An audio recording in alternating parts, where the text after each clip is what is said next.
Hola, muy buen jueves. Hola, ¿qué tal? La verdad es que es un verdadero placer dar la bienvenida a este nuevo análisis a fondo. Hoy tenemos por delante una exploración detallada sobre, bueno, una de las paradojas más alucinantes de la economía mundial actual. Sí, desde luego.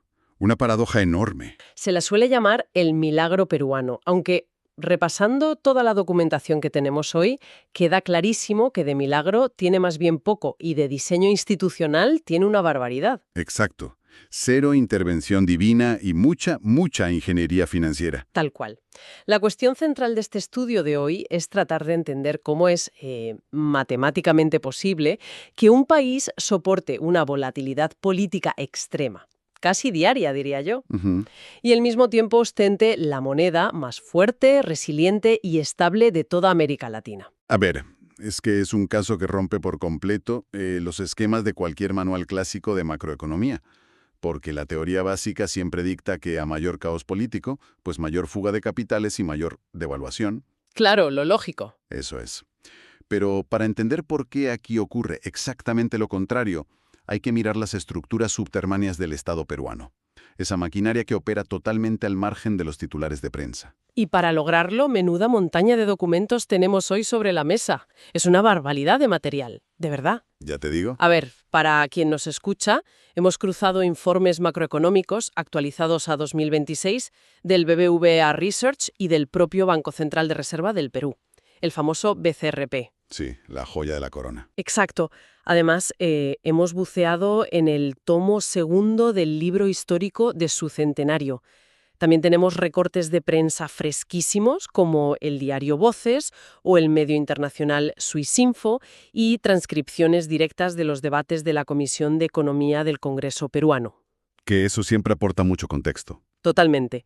Y por si fuera poco, hemos sumado testimonios en YouTube de estudiantes y análisis de canales de economía como Visual Economic o Infox, así que hay muchísima tela que cortar hoy. Desde luego. El objetivo de este análisis a fondo es diseccionar punto por punto la arquitectura institucional que permite ese aislamiento.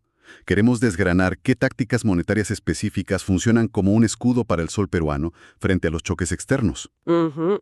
Y lo que es aún más revelador, creo yo, entender el factor humano, cómo se selecciona y cómo se forja a esa élite tecnocrática que toma estas decisiones. En el octavo presidente del país en una sola década. 8 presidentes, se dice pronto. Una locura.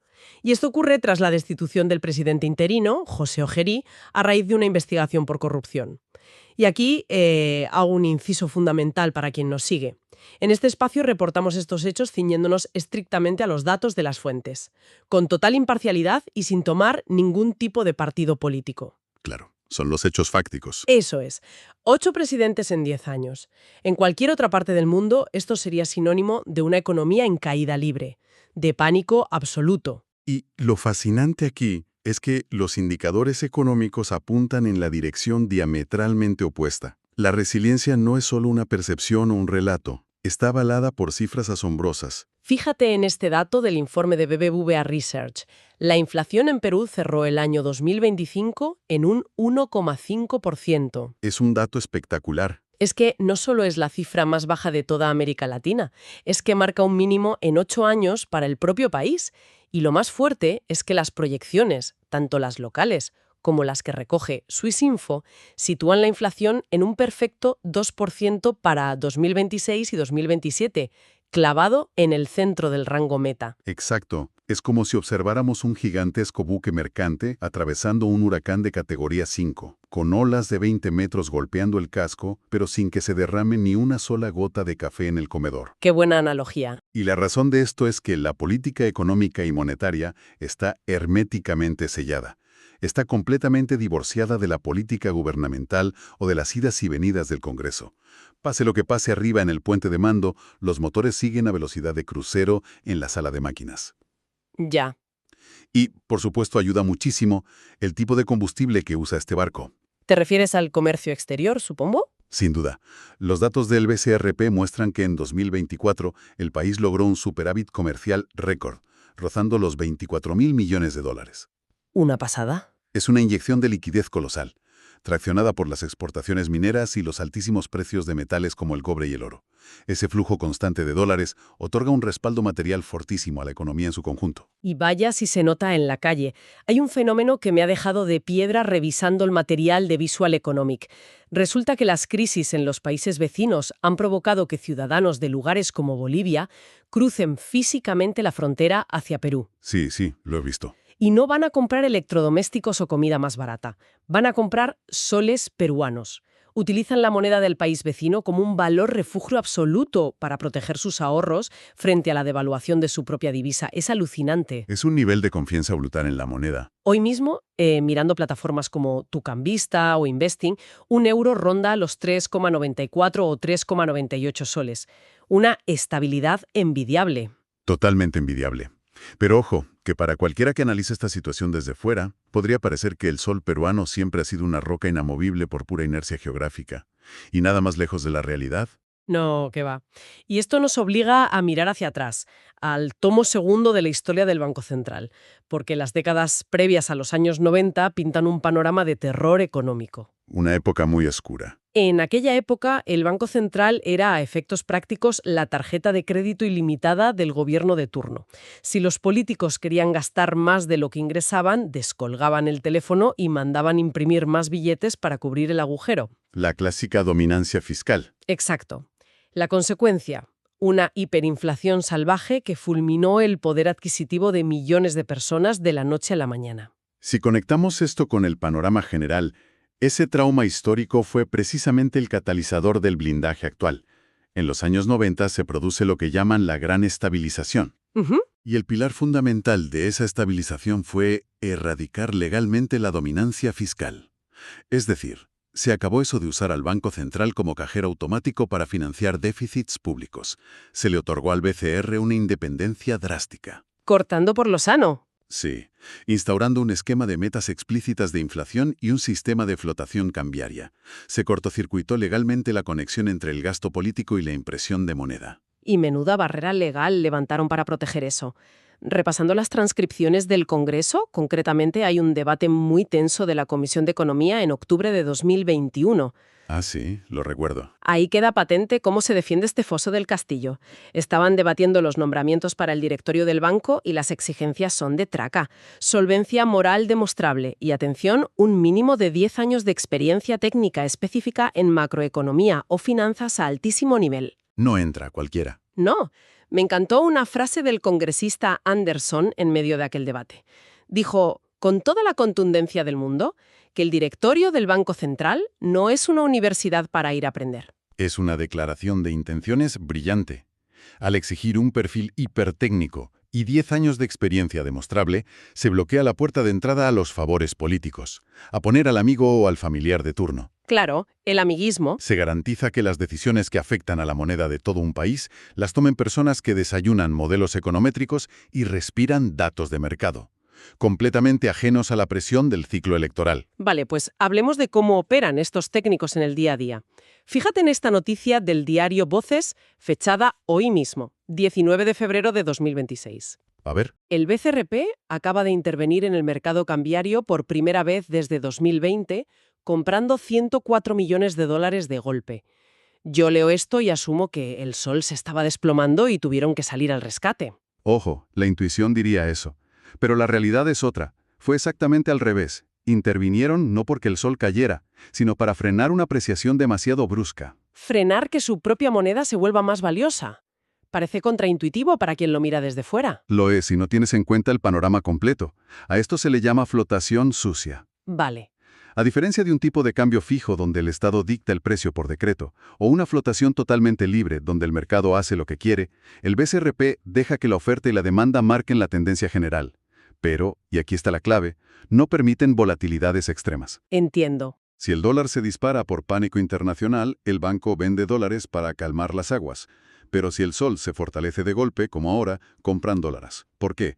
Porque una moneda local, demasiado fuerte, demasiado rápido, destroza la competitividad de las exportaciones del país. Claro, encareces tus productos hacia afuera. Eso es, al comprar esos 104 millones, matan dos pájaros de un tiro, suavizan la curva del tipo de cambio y, de paso, engordan sus propias reservas internacionales. ¿Qué maniobra más fina? aunque revisando la documentación veo que comprar y vender dólares no es su única arma. Hay un término que no paran de repetir en sus informes de estabilidad financiera, los dichosos encajes. Sí, los encajes. Pero a ver, todo banco central del planeta exige reservas o encajes a sus bancos comerciales. ¿Qué tiene de especial cómo lo aplican en Lima? La diferencia radica en la precisión quirúrgica con la que los usan. Los encajes son, en esencia, ese porcentaje de los depósitos que un banco comercial no puede prestar y debe dejar guardado de forma segura en el Banco Central. En Perú, el BCRP impone encajes muchísimo más punitivos a los pasivos internacionales de corto plazo. Para desincentivar que los bancos se endeuden a 3 meses vista en el extranjero, ¿no? Exactamente. Ocurre que si un banco local pide dinero prestado fuera a muy corto plazo para prestarlo dentro a largo plazo, está creando una bomba de relojería. Un descalce brutal. Efectivamente. Si hay un shock global y se corta el grifo del crédito externo, ese banco quiebra por falta de liquidez instantánea. Al penalizar el corto plazo mediante los encajes, el BCRP obliga a todo el sistema financiero a buscar financiación a plazos más largos y más seguros. Qué inteligente. Y el efecto secundario de esta política a lo largo de los años es abrumador. La dolarización financiera se ha desplomado. Los depósitos privados en dólares rondan ahora apenas el 34%. La inmensa mayoría de la economía respira y funciona en su propia moneda. Y esa coraza de liquidez se ha puesto a prueba con fuego real.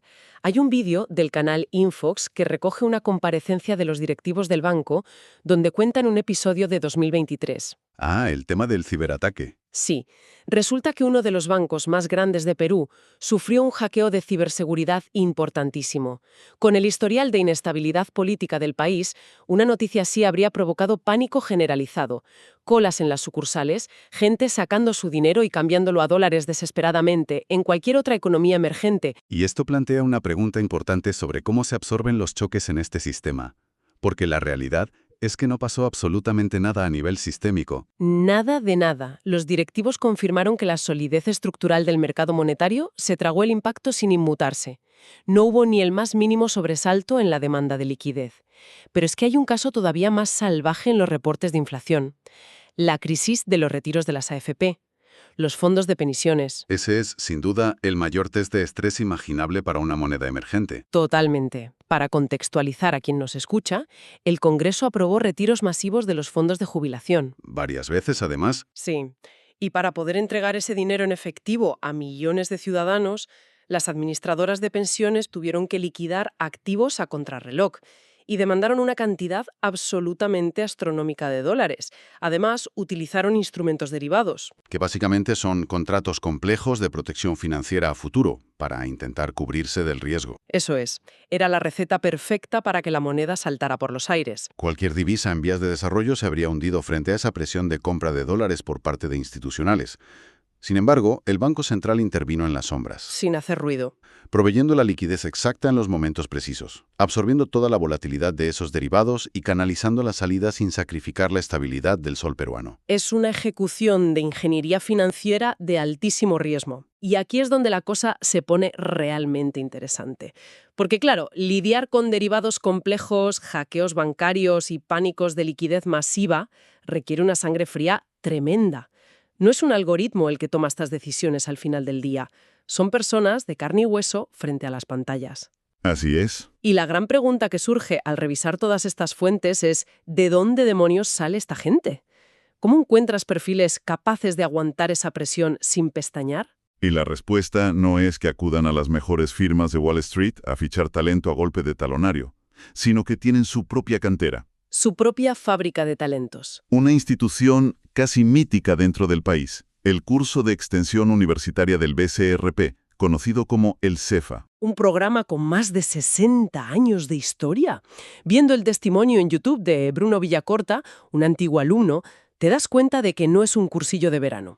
Es un auténtico campo de entrenamiento de fuerzas especiales, pero en versión macroeconomía.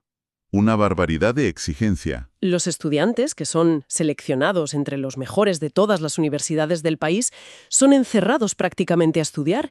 Tienen que aprobar 18 asignaturas de economía, finanzas y métodos cuantitativos avanzadísimos en solo 3 meses. El nivel de aislamiento y enfoque es total. El Banco Central les paga el equivalente a un sueldo mínimo para que no tengan que trabajar. Les cubre todas las comidas y para los talentos que vienen de provincias fuera de Lima, les pagan el alojamiento. ¡Qué maravilla! Quieren que su única preocupación existencial sea asimilar modelos financieros al máximo nivel global. Pero lo que de verdad me voló la cabeza del relato de Villacorta es cómo termina el curso.